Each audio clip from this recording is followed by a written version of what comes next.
Jotend piny Kenya William Ruto otim lokruok ne tend migepe mage kendo riembe tich jotend migepe man kod chilo mag mibadhi. Seneta ma Kakamega Khalwale kod nyawadgi ma Marsabit Mohamed Chute oseyo obila kuom chielo jong'anyo kod magina kendo gidwaro ni ogai mar obila Jafeth Koome mondo gole apisi.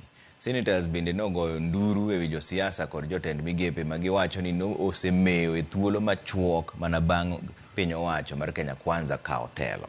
Chris Owino nigi ler mar wachni. E twak margi ewi chal mar piny Kenya e od bura, Senators ojiwo jatend piny William Ruto mondo tim lokruok e tend migepe mare kendo riembe e tich jotend migepe ma chilo mag mibadhi osemieno. Senators wacho ni okang' ma kamano dhi duoko yie mar jopiny kod rowere mag Gen Z e piny owacho mare. Dissolve cabinet, reconstituted. Mr. President, disband officers outside the Constitution, including CAS, including Prime Cabinet Secretary. It is not in the Constitution of Kenya. Mr. Speaker, including officers of First Ladies, including, Mr. Speaker, advisors. If advisors are useful, then what David Lee is doing is not advice, is misadvice. Let them go home. There are other people, Kenyans, who can do the same job effectively and efficiently. Futa wakasi, sack them. The other day you heard about fertilizers. That man is still in office. Cooking oil. The CS is still in office. Kaluwore gi duol mochung'ne kedo ne ratich oganda e pacho kae KNHCR, ji maromo 39 ne owito ngimagi bang' obila chielogi kod magina e kinde ma ji mamoko mohewo 600 to ne owuok kod hinyruok mag magina. Ewi mano, Seneta ma Kakamega Khalwale kod nyawadgi ma Marsabit Mohamed Chute dwaro mondo jatend piny William Ruto oriembe tich ogai mar obila Jafeth Koome. Mr. Speaker, the President should quickly restructure the security organs by firing people, the IG included. And finally, but not least, all the Skies teams must be grounded. I thank you, Mr. Speaker, and I'm on. Senators bende ogoyo nduru ewi josiasa kod jotend migepe magiwacho ni omewo kuom thuolo machuok bang' piny owacho mar Kenya Kwanza kao loch.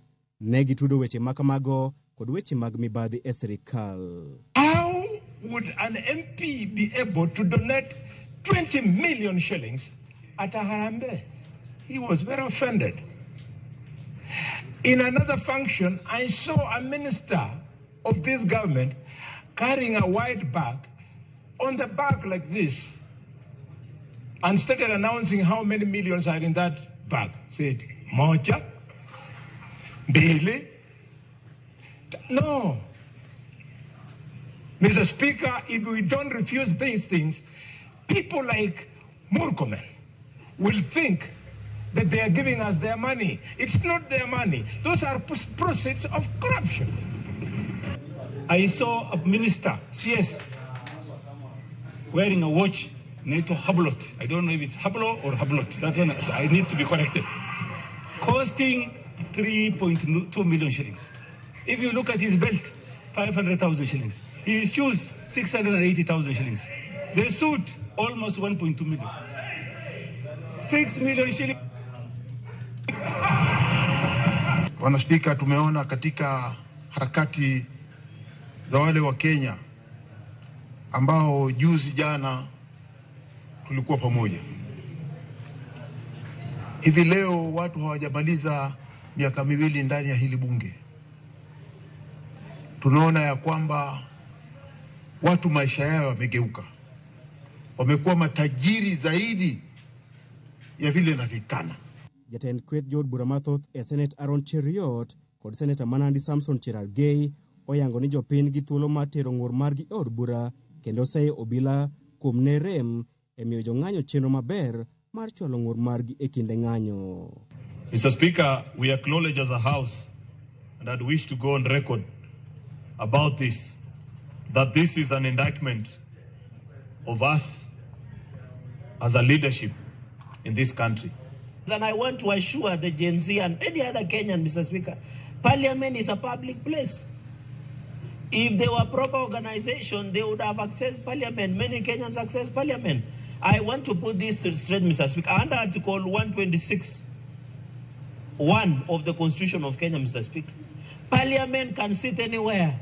Chris Owino, Ramogi TV, Nairobi.